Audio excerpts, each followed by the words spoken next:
Eddie Mitchell a tout prévu pour sa mort. Il sait même à côté de quelle star française il va être enterré. À 80 ans, Eddie Mitchell figure parmi les artistes les plus populaires de la musique française.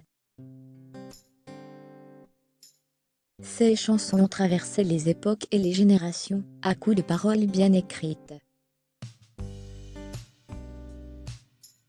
de mélodies entêtantes, le tout avec son timbre inimitable de crooner à la française.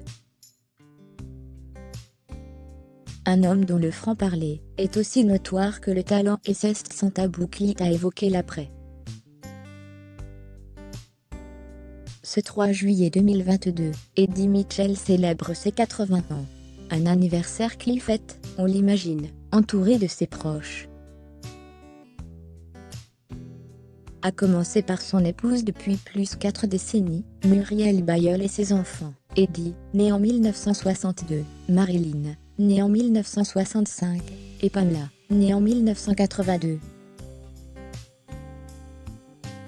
Le temps passe. Beaucoup d'amis à lui sont partis, comme l'un dit des membres des Vieilles Canailles.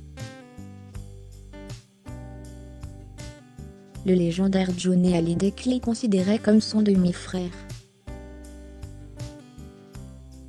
Quant à sa dernière séance, pour reprendre le titre d'une de ses magnifiques chansons, le crooner français y a déjà songé d'ailleurs, faisant une révélation inattendue. Homme discret et pudique, Eddie Mitchell avait toutefois abordé un sujet délicat, la mort, dans une interview pour Le Parisien en 2015. Et c'est avec beaucoup de détachement qu'il y avait évoqué la question. Avec son épouse Muriel, le chanteur a décidé de se faire enterrer à Saint-Tropez, où il vit avec elle depuis plus de 35 ans. Elle a rendez-vous au cimetière, pour s'occuper de notre concession. Moi, je préférerais être carbonisé, mais mes enfants veulent se recueillir sur une tombe.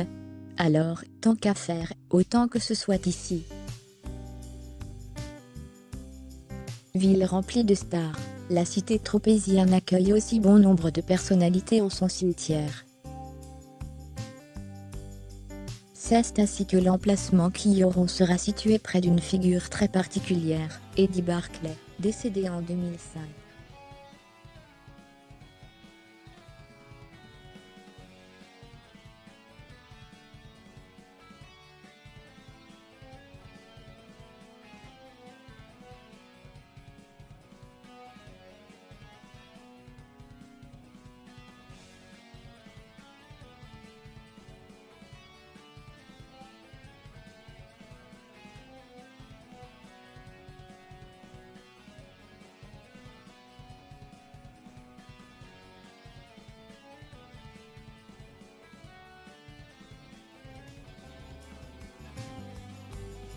Il voulait me donner 1%, ce qui fait que je ne voulais pas faire de promo. Donc à chaque fois, il fallait qu'il me fasse une rallonge, et comme il nie avec une chaîne de télé, ils étaient bien obligés. Deux figures de la musique qui ont longtemps collaboré ensemble, et qui sont toutes deux très attachées à Saint-Tropez. J'adore Saint-Tropez et j'ai fini par y acheter une maison avant Barclay. Barclay allait à Cannes, à l'hôtel Martinez, je m'en souviens bien. Puis un jour il a découvert Saint-Tropez, et il s'est fait construire une baraque absolument géniale. Et là, il recevait tout le monde. En attendant de le retrouver au paradis des soirées blanches.